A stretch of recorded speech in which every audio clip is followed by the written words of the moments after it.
এই চিলির জন্য তেল দিলাম, চিকেন চিলির জন্য তেল দিলাম। এই মাংসগুলো দিলাম, মাংসগুলো ভেজে নেব।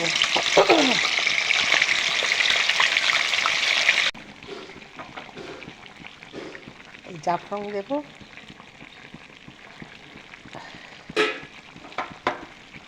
আর নুন দেব, দিয়ে এটাকে ভালো করে একটু ফ্রাই করে দেবো। খুব সুন্দর করে একটু ভাজা ভাজা করে নেব। দেখ, মুরগি থেকে অনেকটা জল বার হয়েছে, আর হয়ে তেল হয়ে গিয়েছে। এবারে তেল বেরিয়েছে। ভালো করে এই তেল বার হওয়া পর্যন্ত ফ্রাই করতে হবে।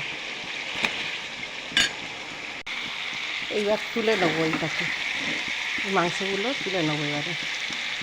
নিয়ে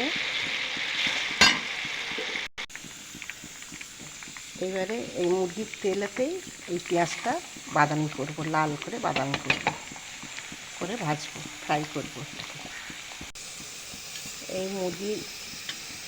ফ্রাই করা মুরগিটায় এই দইটা আর এই ঝালটা ভালো করে মাখাবো। এইবারে পেঁয়াজটা বাদামি হয়েছে, এবারে ক্যাপসিকাম দেবো।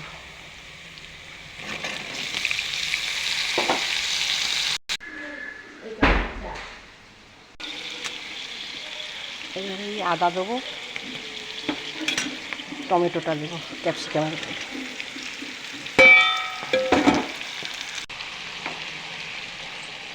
হলুদ, কাজু বাদাম, পোস্ত বাদাম গুঁড়ো, আর জিরে মরিচ, ধনের গুঁড়ো, জিরে গুঁড়ো এতে দিলাম।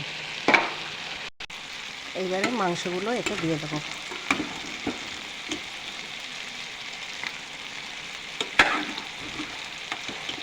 টক দই, গুঁড়ো লঙ্কা দিয়ে মাখানো মাংসগুলো দিয়ে দেবো। এটা ভালো করে একটুখানি জল দিয়ে ধুয়ে এতে দিয়ে দেবো।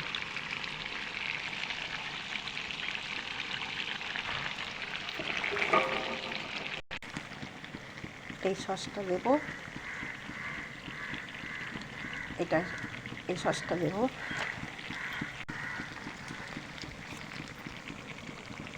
আর এই চিলি সসটা দেবো।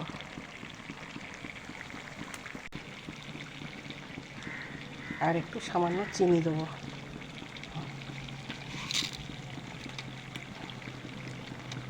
আর কটা কাঁচা লঙ্কা দেবো, 4-5টা কাঁচা লঙ্কা দেবো।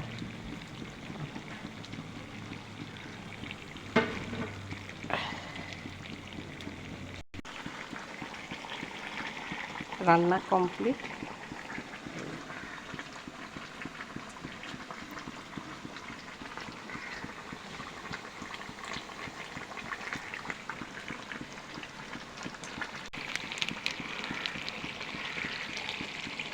এই বিরিয়ানির মশলাটা এতে দেবো, পুরোটাই দেবো।